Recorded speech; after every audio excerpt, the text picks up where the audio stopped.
नमस्ते, सदा वत्सले, मातृभूमि, जय हिंद।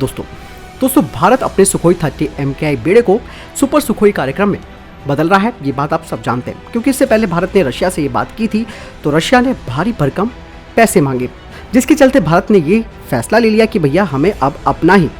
सुपर सुखोई 30 प्रोग्राम को आगे बढ़ाना है। यही नहीं, भारतीय वायुसेना ने अपने MiG-29 UPG बेड़े को अपग्रेड करके इस बात को साबित कर दिया कि भारत अपने पूरे सुखोई 30 फ्लीट को अत्याधुनिक डेयर state of the art digital radar warning receiver DR-118 को अपने पूरे सुखोई 30 MKI बेड़े पर लगाएगा। और इस रडार चेतावनी रिसीवर के जो एकीकरण की योजना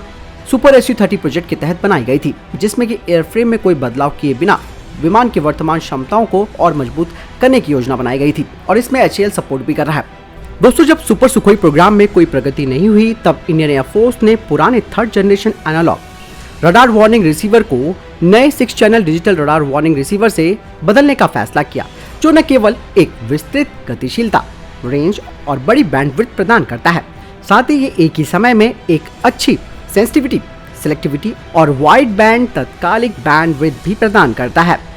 DRDO ने 2018 के बाद से DR-118 RWR का परीक्षण शुरू कर दिया था, और ये रूसी SAP-518 जैमर पॉड में किसी भी तरीके का कोई हस्तक्षेप नहीं कर रहा था, यानी कि उसको नहीं छेड़ा जा रहा था, जिसे कि रशिया ने सुखोई 30 MKI के साथ डिलीवर किया था, क्योंकि रशिया का ये पुराना RWR SAP-518 जैमर पॉड के साथ ठीक तरह से इंटरफेस नहीं कर पा रहा था, जिसकी वजह से कई मुद्दे सामने आ रहे थे। सुपर सुखोई प्रोग्राम के तहत उत्तम ISA फायर कंट्रोल रडार, एक अपग्रेडेड मिशन कंप्यूटर,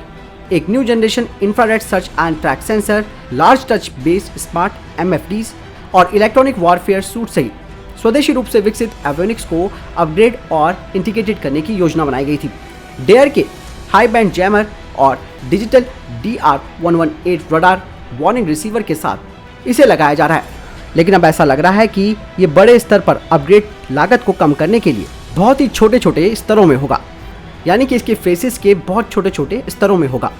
कुल मिलाकर ये तय हो चुका है कि सुपर सुखोई 30 प्रोग्राम के लिए अब भारत ने कमर कसी, और उसके बाद इसके डेयर यानी कि state of the art digital radar warning receiver DR-118 को पूरी एंटायर सुखोई 30 फ्लीट पर लगाया जा रहा है। जब भारतीय वायुसेना ने अपने MiG-29 UPG बेड़े को अपग्रेड कर दिया, उसके बाद एक विश्वास हासिल किया गया कि भैया हम अब रशिया के पास इस योजना को लेकर नहीं जाने वाले हैं, क्योंकि भारत के पास खुद की तकनीक है, और सबसे बड़ी बात यह है कि एयरफ्रेम में कोई चेंज नहीं किया गया है और उसको उसी के हिसाब से रखा गया है, ताकि वहां पर अपना ये नया DR-118 state of the art digital radar warning receiver लगाया जाए। दूसरी सबसे बड़ी बात यह थी कि जो रशिया का पुराना RWR SAP-518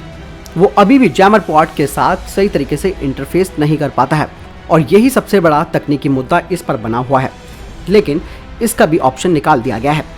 कुल मिलाकर प्लेन तो वही है, लेकिन उसके अंदर के एवियोनिक्स बदल दिए गए हैं, जिसकी वजह से सुखोई 30 एक अपग्रेडेड या फिर सुपर सुखोई 30 कहा जाएगा। दोस्तों, आपको क्या लगता है इस बारे में? आप कमेंट सेक्शन में लिखकर जरूर बताएं, क्योंकि ये भारत की एक स्वदेशी तकनीक के इस्तेमाल से बनाया जाने वाला सुखोई 30 MKI यानी कि सुपर सुखोई 30 प्रोग्राम होगा। इसका सबसे बड़ा फायदा दोस्तों आने वाले भविष्य में ये भी होगा कि जो देश सुखोई 30 का इस्तेमाल कर रहे हैं, वो भारत से इसे अपने सुपर सुखोई 30 प्रोग्राम में बदलवा सकते हैं। हालांकि इसके लिए रशिया की कितनी परमिशन लेने की जरूरत पड़ेगी, ये तो तय वक्त बताएगा। अगर रशिया को ये बात लगती है कि भारत का ये प्रोग्राम खुद से सफल हो जाता है और भारत इस तरीके के एवियोनिक्स को सुखोई 30 के लिए निर्यात करेगा, तो वो जरूर कुछ ना कुछ पंगा तो करेगा। ऐसे में आपको क्या लगता है? आप कमेंट सेक्शन में लिखकर जरूर बताएं। मिलता हूं नई वीडियो के साथ, ख्याल रखिएगा अपना। नमस्कार, जय हिंद, जय भारत।